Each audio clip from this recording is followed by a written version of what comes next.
L'apôtre Pierre dit qu'il y a dans les Écritures des points difficiles à comprendre, dont les personnes ignorantes et mal affermies tordent le sens pour leur propre ruine. 2 Pierre 3,16. Les sceptiques ont tiré de ces points difficiles des arguments contre la Bible. Mais ce sont là, au contraire, des preuves solides de sa divine inspiration. Si elle ne nous disait de Dieu que des choses aisées à comprendre, si l'esprit borné de l'homme pouvait facilement embrasser sa grandeur et sa majesté, la Bible ne porterait pas le sceau indubitable de l'autorité divine. La grandeur même et le mystère des thèmes qui y sont traités devraient nous porter à croire qu'elle est la parole de Dieu. La Bible révèle la vérité avec une telle simplicité et une adaptation si parfaite aux besoins et aux aspirations du cœur humain qu'elle a fait le charme et l'étonnement des esprits les plus cultivés. D'autre part, elle met les humbles et les illettrés à même de comprendre le chemin du salut. Et pourtant, ces vérités si simplement exprimées traitent de sujets si élevés, si profonds et tellement inaccessibles aux facultés humaines que nous ne pouvons les accepter que parce que c'est Dieu qui a parlé. Ainsi, le plan du salut nous est révélé de telle manière que chacun peut comprendre ce qu'est la repentance envers Dieu et la foi en notre Seigneur Jésus-Christ et s'engager dans cette voie pour être sauvé.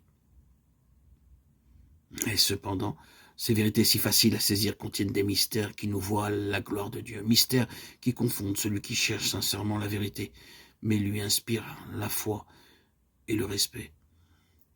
Plus il sonde la Bible, plus fermée est sa conviction. Quelle est la parole de Dieu? La raison s'incline devant la majesté de la révélation divine. Se rendre compte que la compréhension parfaite des grandes vérités de la Bible nous échappe, c'est simplement reconnaître qu'un esprit borné est insuffisant pour concevoir l'infini, que l'homme, avec ses connaissances limitées, ne peut saisir les desseins de l'omniscient. Parce qu'ils n'en peuvent sonder tous les mystères, les sceptiques et les incrédules rejettent la parole de Dieu.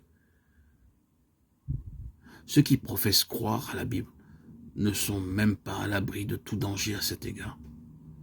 L'apôtre Paul dit « Prenez garde, frères, que quelqu'un de vous n'ait un cœur mauvais et incrédule au point de se détourner du Dieu vivant. » Hébreux 3,12.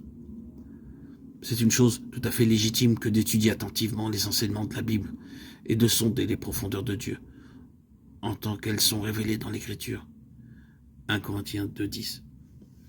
Si les choses cachées sont à l'Éternel notre Dieu, les choses révélées sont à nous. Deutéronome 29. Mais l'effort de Satan vise à pervertir les facultés d'investigation dont nous sommes doués. À l'étude des vérités de la Bible se mêle un certain orgueil qui pousse à l'impatience ou au dépit quand on ne peut pas en expliquer tous les passages d'une manière satisfaisante. Il est trop humiliant de reconnaître qu'on ne comprend pas les paroles inspirées. On ne consent pas à attendre que Dieu juge à propos de nous révéler sa vérité. On a le sentiment qu'on peut comprendre les Écritures par sa propre sagesse. Et n'y arrivant pas, on est amené à nier virtuellement leur autorité. Il est vrai que bon nombre de théories et de doctrines populaires qu'on suppose tirer de la Bible n'y trouvent aucun fondement et sont en réalité en opposition avec la teneur générale de ces pages inspirées. Ce fait qui a été une occasion de doute et de perplexité pour bien des esprits, loin d'être attribuable à la parole de Dieu, est l'œuvre des hommes qui l'ont perverti.